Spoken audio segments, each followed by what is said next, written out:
Hello everyone, I'm Apurva Bhatnagar once again back on my YouTube channel AB on Learn Sale। अगर आप हमारे channel पर नए हैं तो चैनल को सब्सक्राइब करना बिल्कुल मत भूलिएगा एंड बेल आइकन जरूर दबा दीजिएगा जिससे आपको हमारे आने वाले सभी वीडियोस की नोटिफिकेशंस मिलती रहें। सो इस बैक टू बैक आईपीओ के सीजन में आइए हम डिस्कस करने वाले हैं आज इस वीडियो में सेकंड आईपीओ के बारे में जिसका नाम है फिनो पेमेंट्स बैंक। कल हमने पहले आईपीओ के बारे में डिस्कस किया था जिसका नाम है नाइका, और अगर अभी तक आपने उस आईपीओ को नहीं देखा है, उस आईपीओ का रिव्यू अभी तक अगर आपने नहीं देखा है तो उसका भी हमने डिटेल्ड एनालिसिस किया था, आप जाकर के चेक कर सकते हैं। उसका लिंक हमने डिस्क्रिप्शन में भी दिया हुआ है, एनएसआई बटन पे भी जाके आप उसे चेक कर सकते हैं। तो हर बार की तरह हम आपको ये भी जरूर बताएंगे कि by the end of this video हम इस आईपीओ में इन्वेस्ट करने वाले हैं या फिर नहीं, बहुत ही क्लियर कट हम आपको बताएंगे। तो आइए जानते हैं कि आखिर ये कंपनी करती क्या है।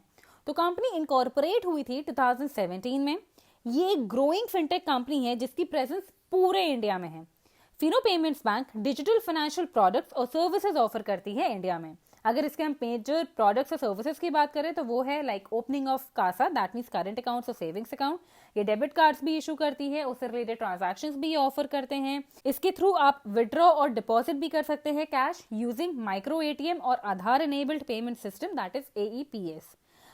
कंपनी और भी फाइनेंशियल प्रोडक्ट्स और सर्विसेज ऑफर करती है जैसे कि थर्ड पार्टी गोल्ड लोन्स हो गया, insurance, bill payments and recharges. और ये सब कैसे करती है कंपनी? वो अपने मर्चेंट्स के थ्रू करती है। ये company as an business correspondents भी एक्ट करती है काफी बैंक्स के लिए। तो ये तो अभी आपने देख लिया कि कंपनी प्रोफाइल क्या है। अब आइए जानते हैं कि कंपनी का बिजनेस मॉडल क्या है। तो ये तो बात हो गई कंपनी के प्रोफाइल के बारे में। अब आइए जानते हैं कि कंपनी का बिजनेस मॉडल क्या है। तो कंपनी अपना रेवेन्यू जनरेट करती है थ्रू फीस और कमीशन जो उसे मिलता है लाइक थ्रू मर्चेंट नेटवर्क और स्ट्रैटेजिक कमर्शियल रिलेशनशिप से। कंपनी बेसिकली उस इंडियन पॉपुलेशन को टारगेट कर रही है जिनका जो फाइनेंशियल लिटरेसी और टेक्नोलॉजी लेवल है वो बहुत ही कम है। एंड ऐसे भी कह सकते हैं कि मोस्टली उनको टारगेट कर रही है जिनके पास बेसिक बैंकिंग सर्विसेज भी नहीं है। अगर बात करें 2020 में तो ministry of electronics and information technology ने फिनो पेमेंट्स को थर्ड पोजीशन दी थी amongst all banks for facilitating digital transactions in India, जो एक बहुत ही ब्रिलियंट पॉइंट है कंपनी के लिए। अगर हम क्रिसल की बात करें तो क्रिसल के अकॉर्डिंग भी फिनो पेमेंट्स का लार्जेस्ट नेटवर्क है माइक्रो एटीएम्स और थर्ड हाईएस्ट डिपॉजिट ग्रोथ रहा है फाइनेंशियल ईयर 2021 में। तो कंपनी बहुत ही अच्छा परफॉर्म कर रही है, इससे हमें ये साफ नजर आ रहा है। अब आइए डिस्कस करते हैं risk attached with the company की। तो पास्ट में कंपनी में फ्रॉड्स हो चुके हैं उनकी ब्रांचेस में through merchants, business correspondents, customers और एम्प्लॉयज के थ्रू। एंड कंपनी को उसकी वजह से लॉस भी हुआ है। अगर लॉस की बात करें, अमाउंट की बात करें तो 3 महीने में इस फाइनेंशियल ईयर में लाइक फ्रॉम अप्रैल 1 से लेकर के जून 30 तक तो 1.52 मिलियन का लॉस हुआ है। फाइनेंशियल ईयर 2021 की बात करें तो 5.18 मिलियन का हुआ है। 2020 और 2019 की बात करें तो 18.36 मिलियन और 9.27 मिलियन का लॉस हुआ है कंपनी को। तो ये फ्रॉड्स इसलिए हुए हैं एज कंपनी जो स्ट्रिंजेंट प्रोसेस है उसे फॉलो नहीं करती है। तो इन फ्यूचर भी अगर ऐसा कुछ हुआ तो कंपनी की जो फाइनेंशियल कंडीशन है, कैश फ्लोज, ऑपरेशन सब नेगेटिवली इंपैक्ट हो सकते हैं। नेक्स्ट पॉइंट, अक्टूबर 31, 2018 को आरबीआई ने फिनो पेमेंट्स पर पेनाल्टी लगाई थी 1 करोड़ रुपए की, जिसे हम 10 मिलियन भी कह सकते हैं, अंडर विच कंपनी को कासा अकाउंट्स ओपन करना अलाउड नहीं था एज कंपनी ने कुछ लाइसेंसिंग और पेमेंट बैंक की गाइडलाइंस को फॉलो नहीं किया था। अगर इन फ्यूचर भी कोई इम्प्रॉपर फाइंडिंग्स हुई और पेनाल्टीज लगी कंपनी पर तो उनकी रेपुटेशन, फाइनेंशियल कंडीशन, ऑपरेशंस और कैश फ्लोज सब नेगेटिवली इफेक्ट हो सकता है। नेक्स्ट पॉइंट, आरबीआई के नवंबर 26, 2019 इंस्पेक्शन रिपोर्ट में केवाईसी एएमएल से रिलेटेड बहुत सी डेफिशिएंसी सामने आई थी, जैसे कोई भी मेकर चेकर नहीं था एंटी मनी लॉन्ड्रिंग अलर्ट्स को क्लोज करने के लिए। सो इन फ्यूचर भी अगर कोई इम्प्रॉपर फाइंडिंग्स हुई तो वो आरबीआई पेनाल्टी भी इंपोज कर सकती है कंपनी के ऊपर, because of which brand reputation तो डैमेज होगी ही, माइट बी लाइक हो भी सकती है कंपनी की, साथ ही साथ फाइनेंशियल कंडीशन भी नेगेटिवली इंपैक्ट हो सकती है। लास्ट पॉइंट है risk attached with the company का कि कंपनी के अगेंस्ट एक सिविल लिटिगेशन फाइल किया है before DRT, that means date recovery tribunal के एचडीएफसी बैंक ने, जिसके अंडर 18.02 मिलियन डिमांड किए हैं एचडीएफसी ने प्लस 18% इंटरेस्ट पर एनम के हिसाब से। एंड इन केस कंपनी के अगेंस्ट ऑर्डर पास होता है तो कंपनी को 18.02 मिलियन प्लस इंटरेस्ट अपने आईपीओ प्रोसीड से देने होंगे। जो भी ये आईपीओ प्रोसीड्स आएंगे कंपनी के पास उसके में से उनको वो माइनस करके वो कंपनी को एचडीएफसी बैंक को देना होगा, जिसकी वजह से जो ऑब्जेक्ट्स ऑफ द इशू अभी हम आपसे डिस्कस करने वाले हैं, ऑब्जेक्ट्स ऑफ द इशू, उसमें कंपनी जहां पर फंड्स यूटिलाइज करने का प्लान कर रही है वो नेगेटिवली इंपैक्ट हो सकता है। तो ये तो बात हो गई risk attach with the company की। अब आइए डिस्कस करते हैं इंडस्ट्री ओवरव्यू। तो क्रिसल रिसर्च के फोरकास्ट के अकॉर्डिंग डिजिटल पेमेंट्स की जो वैल्यू है वो पहुंचने की उम्मीद है 3500 ट्रिलियन इन फाइनेंशियल ईयर 2025, जो एट प्रेजेंट अभी अप्रोक्सीमेटली है 1300 ट्रिलियन की। दैट मीन्स कि 25 से लेकर के 27% की ग्रोथ होने की उम्मीद है इस सेक्टर में। Next point, Indian e commerce sector की अगर हम बात करें तो वो ग्रो हुआ है at approximately 35% from 0.38 trillion in financial year 2015 में जो था to 1.72 trillion in financial year 2020, जो कि एक बहुत अच्छी हमें ग्रोथ नजर आई है यहाँ पे भी। अब अगर हम बात करें डेबिट और क्रेडिट कार्ड्स की, उनके यूज होने की इंडिया में, तो वो भी बहुत ज्यादा इंक्रीज हुआ है फ्रॉम 2011 टू 2021 की अगर हम बात कर रहे हैं तो। अगर हम डेबिट कार्ड्स जो इशू हुए हैं उनकी अगर हम बात करें तो वो इंक्रीज हुए हैं फ्रॉम 230 मिलियन टू 898 मिलियन।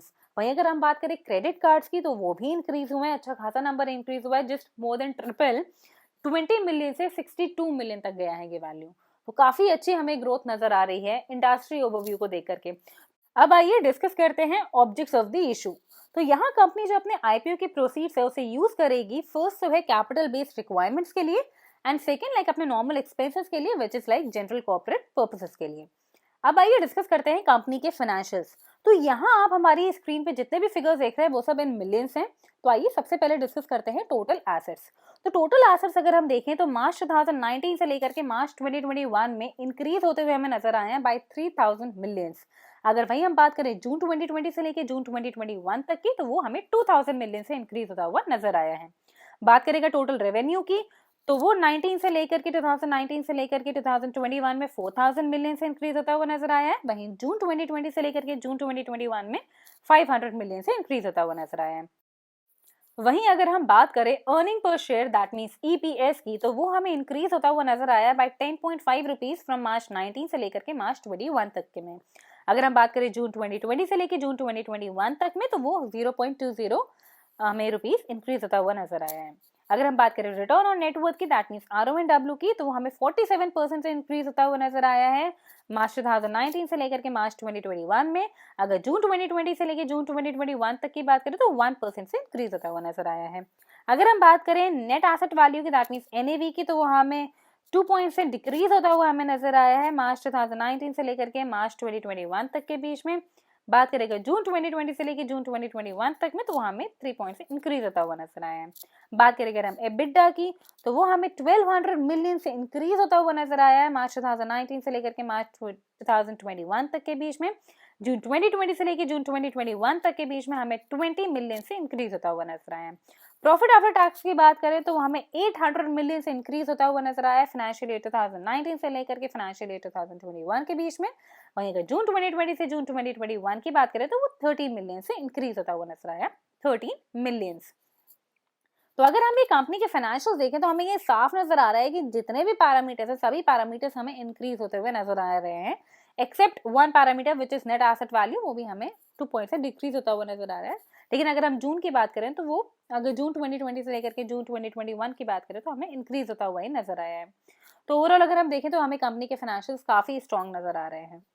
अब आइए डिस्कस करते हैं प्रॉस एंड कॉन्स। तो पहले आइए डिस्कस करते हैं प्रॉस। तो कंपनी का unique DTP that means distribution technology और पार्टनरशिप नेटवर्क है जो बेटर कस्टमर सर्विस में हेल्प करता है। कंपनी फोकस करती है टेक्नोलॉजी डेवलपमेंट और इन हाउस टेक्नोलॉजिकल एक्सपर्टीज में। कस्टमर सेंट्रिक और इनोवेटिव बिजनेस मॉडल है कंपनी का। इनके पास बहुत ही हाईली एक्सपीरियंस मैनेजमेंट टीम है। इनका विजन सोशली इंक्लूसिवनेस और एम्पावरमेंट की तरफ है। अब आइए डिस्कस करते हैं कंपनी के कॉन्स। तो कंपनी के ऊपर कुछ कॉन्टिजेंट लायबिलिटीज हैं। कंपनी ने पास्ट में कुछ नेगेटिव कैश फ्लोज एक्सपीरियंस किए हैं और फ्यूचर में भी ऐसे हो सकते हैं। कंपनी को लॉसेस हुए थे पास्ट में लाइक फाइनेंशियल ईयर 2019 और 20 में, एंड इन फ्यूचर भी ऐसा हो सकता है। अब लास्ट पॉइंट है कॉन्स का, ये बहुत ही इंपॉर्टेंट है कि जो ऋषि गुप्ता है इनके MD और CEO फिनो पेमेंट्स बैंक के, उनका बहुत ही वास्ट एक्सपीरियंस है और कंपनी का मानना है कि अगर वो स्टेप डाउन हुए तो कंपनी का बिजनेस और फाइनेंशियल कंडीशन सब नेगेटिवली इफेक्ट हो सकता है। दैट मीन्स कि एक बंदे के ऊपर कंपनी बहुत ज्यादा डिपेंडेंट है। अब आइए जानते हैं कि आखिर इन नटशेल क्या है। तो कंपनी हमें फंडामेंटली काफी स्ट्रांग नजर आ रही है। इंडस्ट्री ओवरव्यू को देखते हुए भी काफी ब्राइट चांसेस नजर आ रहे हैं हमें कंपनी के ग्रो होने के। कंपनी के अगेंस्ट फ्रॉड्स काफी हुए हैं, दैट मींस कि कंपनी गाइडलाइंस फॉलो करने में असफल हो रही है, जो हमने रिस्क अटैच में भी डिस्कस किया ही है आपके साथ। इशू साइज की बात करें तो वो 1200 क्रोस का है, बट अगर हम फ्रेश इशू की बात करें तो वो सिर्फ और सिर्फ 300 क्रोस का ही है। दैट मींस कि कंपनी के पास सिर्फ और सिर्फ 300 क्रोस ही जाएंगे। एंड कंपनी ने क्लियरली सेग्रीगेशन भी नहीं बताया है कि ये फंड्स कहाँ यूज होंगे। एंड रेस्ट जो 900 क्रोस है वो कंपनी के शेयर होल्डर्स के पास जाएंगे, जो अपने शेयर सेल आउट कर रहे हैं उनके पास। तो इससे तो ये कुछ कुछ लग रहा है कि जो कंपनी है वो लिस्टिंग बेनिफिट्स के लिए ही आईपीओ लाना चाह रही है। नेक्स्ट, पीई की बात करें तो वो बहुत ही ज्यादा है, दैट मीन्स कि कंपनी बहुत ज्यादा एक्सपेंसिव डील हमें ये नजर आ रही है कंपनी की तरफ से। जीएमपी की बात करें तो वो अभी तक जीरो है, लाइक अभी तक निल है। आने वाले दिनों में देखते हैं कि क्या आता है जीएमपी। नेक्स्ट, कंपनी एक फिनटेक है एंड एक रिस्क बना हुआ है कि कहीं ऐसा तो नहीं कि ये शट डाउन हो जाएगी, as Aditya Birla Idea Payments Bank already shut down हो चुका है in July 2019 because of shortage of funds. So finally सभी पैरामीटर्स को देखते हुए, like GMP, PE, industry overview, fundamentals, issue size, और कंपनी को अगर हम कंपेयर कर रहे हैं और पेमेंट्स बैंक को लेकर के जो ऑलरेडी शट डाउन हो चुके हैं, तो इन सब चीज़ों को लेकर के अगर हम कंपेयर करें तो I would at present avoid investing in this IPO. जाने से पहले हम आपको एक बात जरूर बताते चलें कि अगर आपको आईपीओ या फिर स्टॉक में इन्वेस्ट करना है तो उसके लिए आपके पास डीमैट कम ट्रेडिंग अकाउंट होना मैंडेटरी है। अगर आपके पास अभी तक डीमैट कम ट्रेडिंग अकाउंट नहीं है तो उसे आप फ्री में ओपन कर सकते हैं। उसके लिंक्स हमने नीचे अपने डिस्क्रिप्शन में दिए हुए हैं। अब आइए जानते हैं कि आखिर ये आईपीओ आने कब वाला है। तो आईपीओ की ओपनिंग डेट है अक्टूबर 29, 2021। आईपीओ की क्लोजिंग डेट है नवंबर 2, 2021। आईपीओ का प्राइस बैंड है ₹560 से लेकर के ₹577 पर इक्विटी शेयर का। एक मार्केट लॉट 25 शेयर्स का होगा, दैट मीन्स कि आपको जो मिनिमम ऑर्डर क्वांटिटी बिड करनी होगी वो होगी 25 शेयर्स की। यह आईपीओ दोनों जगह लिस्ट होगा, बीएसई एनएसई में। आईपीओ की लिस्टिंग डेट है नवंबर 12, 2021।